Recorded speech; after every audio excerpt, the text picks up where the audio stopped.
Okay, so Raised by Wolves is now out with its 8th and 9th episode. These are the last entries before the finale, and there's a lot to unpack from them. Throughout this video, we're going to be going through our thoughts on the penultimate episode, and also giving our theories for the finale. Obviously, there will be heavy spoilers here, so if you haven't had a chance to check them out yet, then I highly recommend that you turn off now. Make sure you subscribe to the channel for breakdowns of the full season, and please drop a thumbs up as it massively helps us out. With that out of the way, this is the Heavy Spoilers Show. I'm your host Paul. No, not that one. Now let's get into the breakdown. Okay, so both episodes 8 and 9 really center around Marcus losing his grip on reality as he slowly sinks deeper into his devotion of the Mithraic religion. Juxtaposing this, Sue becomes more of a motherly figure for the children, and I think that they're slowly setting up that mother and father will be separated from the group and she will step in as their maternal figure. Episode 9 is even called Umbilical, which is of course a reference to an umbilical cord, and it really feels like she gains a parental role as she slowly steps away from Marcus and sides with Mother.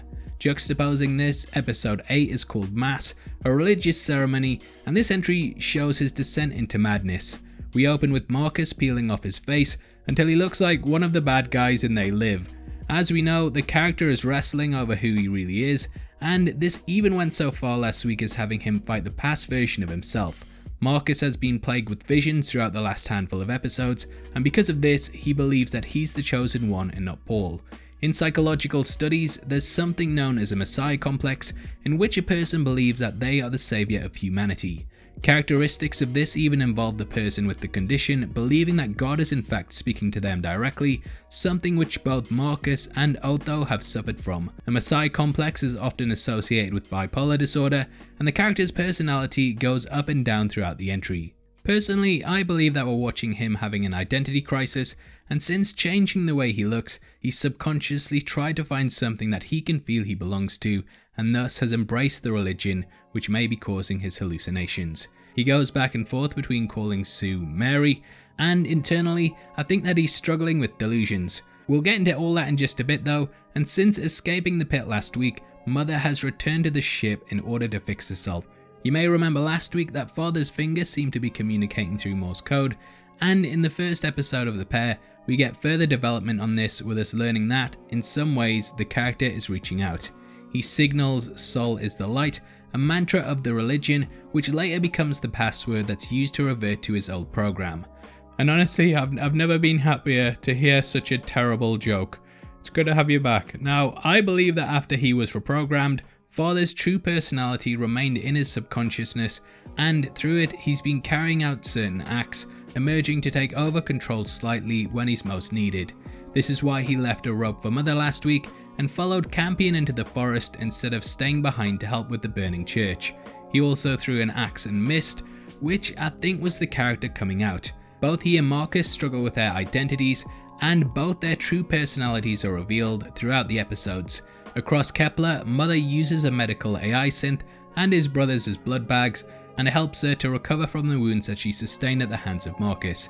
I did see this guy in the trailer and was wondering whether he would be the hooded figure or not, but there's still a big question mark over who that is, and we'll talk about it later in the video. Now inside her stomach, Mother finds a tumour that's actually revealed to be a fetus, and we discover that Campion managed to program the synth to be able to bear children. We did see in the first episode that the liquid which exists inside her is capable of providing an environment in which a fetus can grow, and it's carried across here with Mother becoming an actual mother.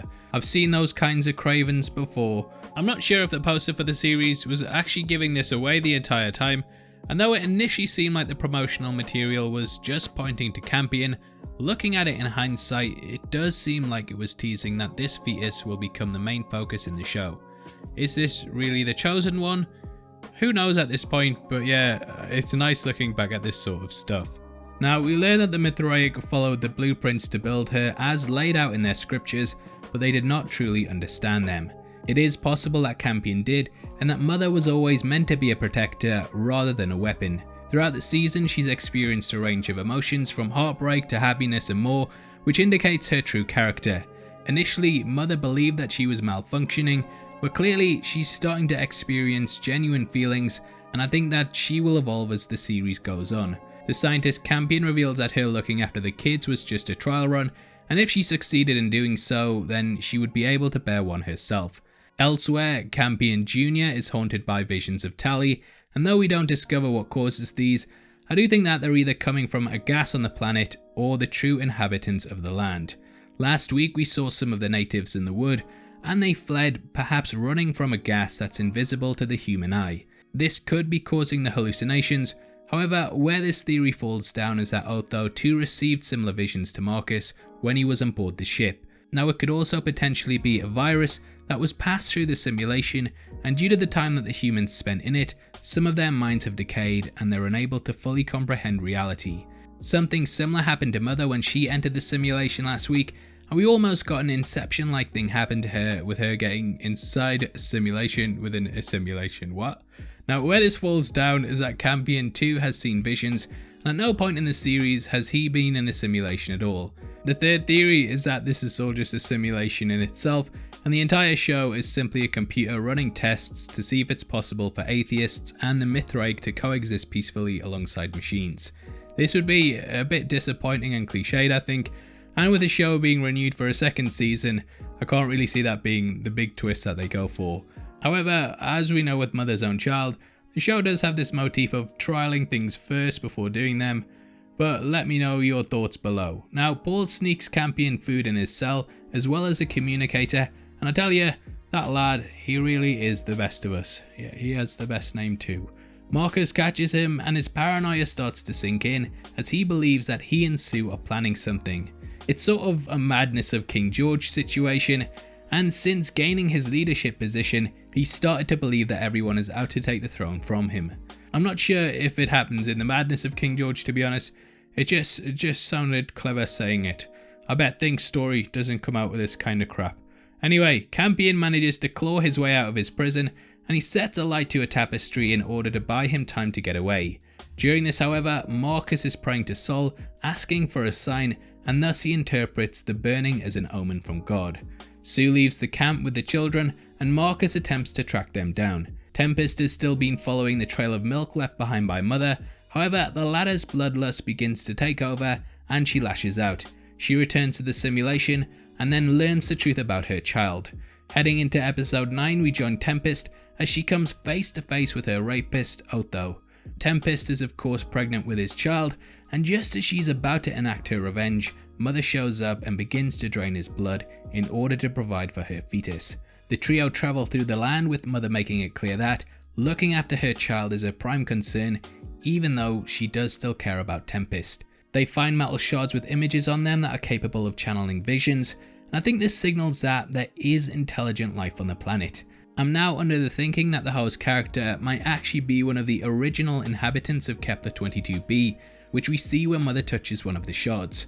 Also, is it just me, or did this look like an engineer's helmet from Alien? Anyway, we already know through the skeletons and creatures on the planet that it can provide life.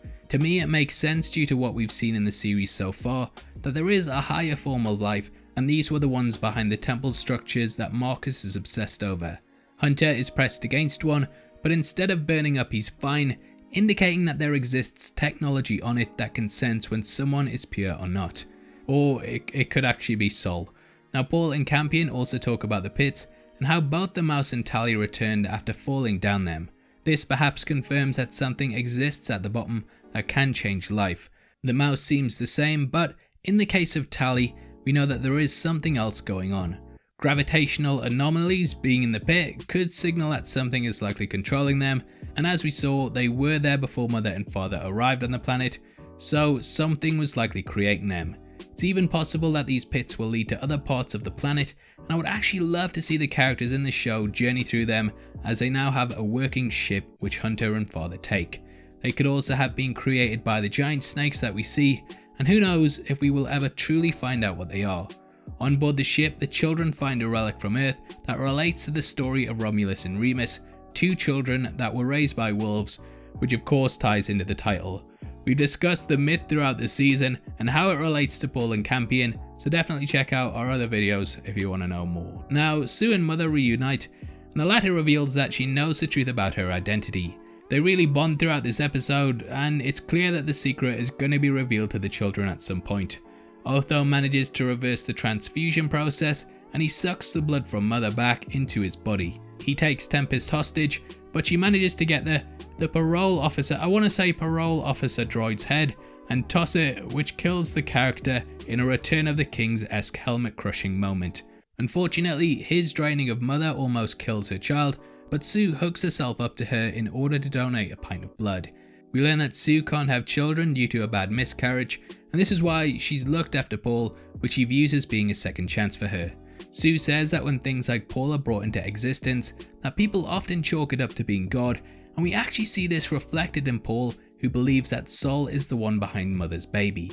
We however know from the sim that it was in fact Campion, and think that the baby will actually further divide the atheists and Mithraic, with both using it as a way to determine what is right and wrong. The episode ends with further division, and Lucius finally realizes who Marcus really is. Marcus says that they're all sheep and that all he did was try and lead them back to the light, but Lucius lashes out and stuffs one of Mother's eyes in his mouth. After researching these, I've learned that they actually emit microwaves that fire upon eye contact, causing people's heads to explode. Lucius stuffs this in Marcus's mouth, but it's not as if it's attached to Mother, so I don't think that it's going to activate. Lucius likely believes that the character is dead, however it's highly unlikely because of the way that it works.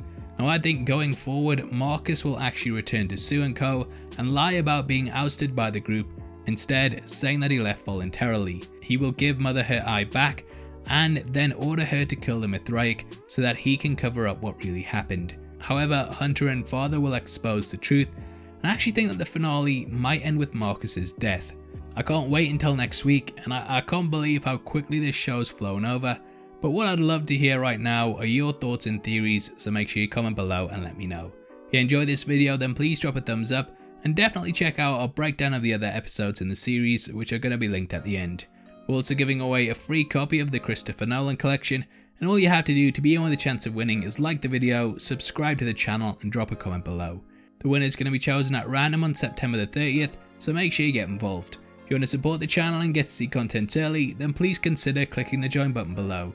You can also come chat to us on our Discord server, linked in the description, or heavy spoilers on Twitter. Thanks for making it until the end of the video. You've been the best, I've been Definition, and I'll see you next time. Take care, peace.